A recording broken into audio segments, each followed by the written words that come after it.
আবারও বালি পাচার মামলায় তৎপর ইডি। রাজ্যের প্রায় ৮ জায়গায় চলছে জোরদার তল্লাশি অভিযান।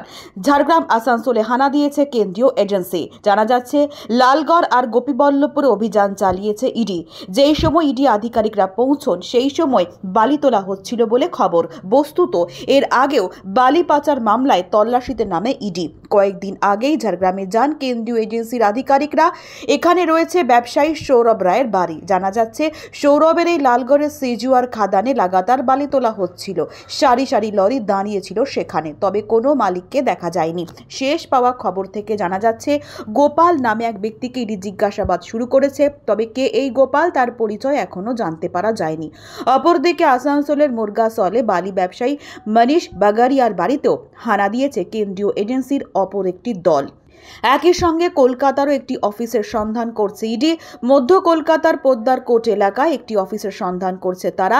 এর আগে বেহালার একটি কোম্পানিতে তল্লাশি চালিয়েছিল গোয়েন্দারা।